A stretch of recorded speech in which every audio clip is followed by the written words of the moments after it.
criticizing a book fairly. We said at the end of the last chapter that we had come a long way. We said at the end of the last chapter we come a long way. We have learned how to outline a book. We have learned how to outline a book. We have learned the four rules of interpreting books contents. We have learned four ways of interpreting a book's content. We are now ready for the last stage of analytical reading. Here you will reap the reward of all your previous effort. Here we are ready for the last step, last stage of analytical reading. Here you will reap the reward of all your previous efforts. Reading a book is kind of a conversation. You may think it's not a conversation at all because the author does all the talking and you have nothing to say. If you think that, you do not realize your full obligation as a reader and you are not grasping your opportunities. Reading book is kind of a conversation. If you think that's not the case, if it's not the case because author does all the conversation and as a reader you have nothing to say. If you think that, then you do not realize that the obligation of reader, you do not realize your full obligation as a reader, and you're not grasping your opportunities. As a matter of fact, the reader is one who has the last word.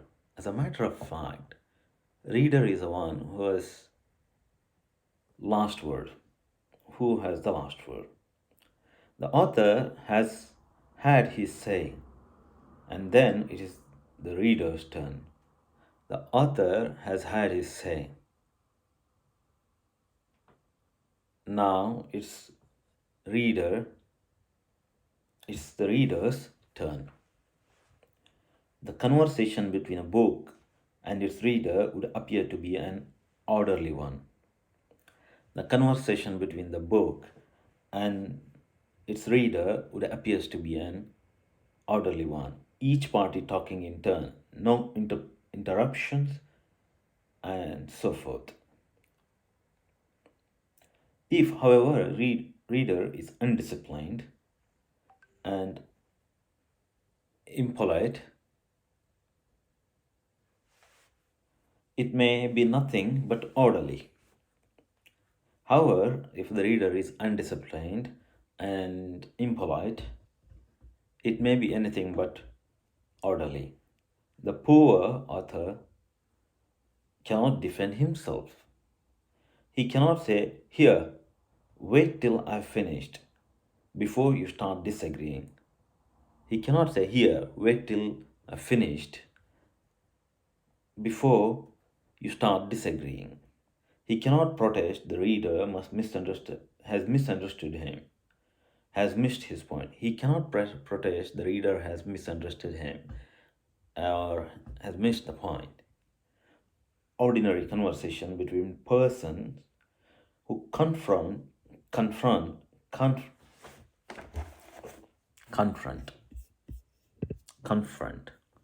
No, it doesn't sound right.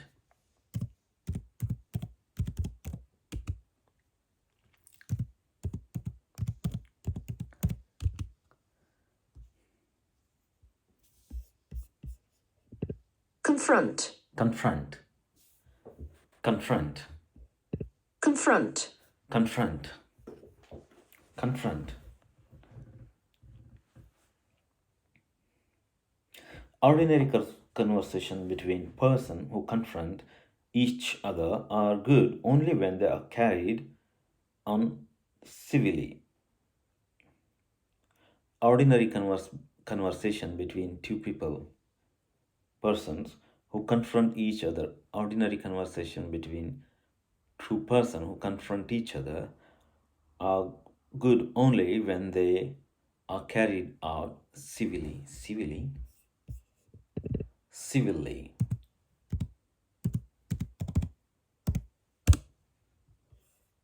politely, civilly, civilly, civilly, civilly, civilly, civilly, civilly.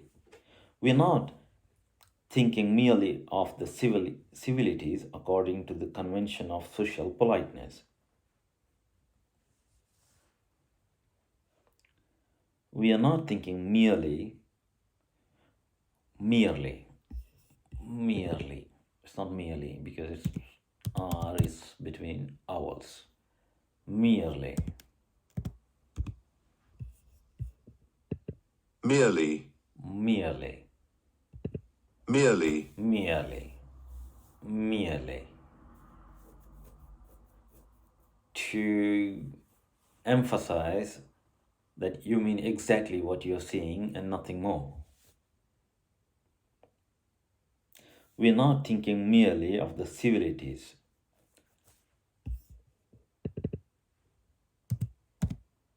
Civilities.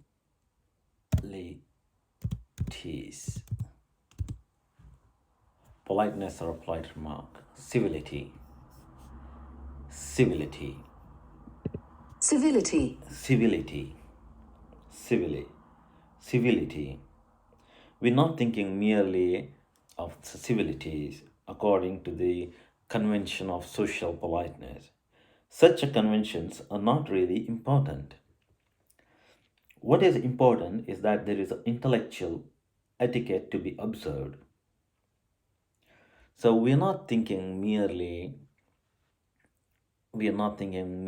of the civility of the civility according to conventional social politeness. Such conventions are not really such a conventions. Conventions are rules most like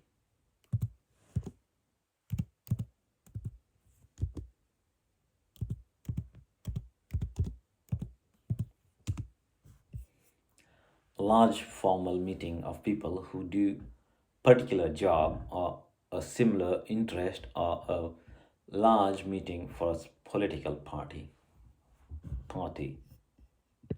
convention, convention according to convention of social politeness. Such a conventions are not really important. What is important is that there is a intellectual etiquette to be observed. So we're not talking about the conventional politeness when we say that. So we're talking about when two people argue or when two people confront uh, each other. We're talking about the ordinary conversation between person who confront each other are good as long as they are done civilly, as long as they are carried on civilly. And when we say when we talk about civilly, we are not talking merely of a civility arising according to convention of a social politeness. Such conventions are not important. What is important is that there is an intellectual etiquette to be observed. We are not talking about a social politeness, we are talking about intellectual etiquettes to be observed in, I can call it as an intellectual politeness. Without it, conversation is bickering rather than profitable communication. Conversation is bickering.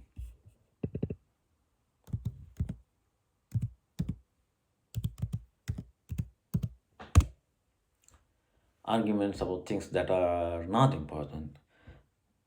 Without it, conversation is bickering rather than profitable communication. We are assuming here, of course, the conversation is about a serious matter on which men can agree or disagree. The conversation is about a serious matter on which human can agree or disagree. Then it becomes important that they conduct themselves well. then it becomes important that they conduct themselves well. Otherwise, there is no profit in the enterprise. Otherwise, there is no profit in the enterprise. The profit is good, conversation is something learned. Profit in good conversation is something learned. Profit in good conversation is something learned.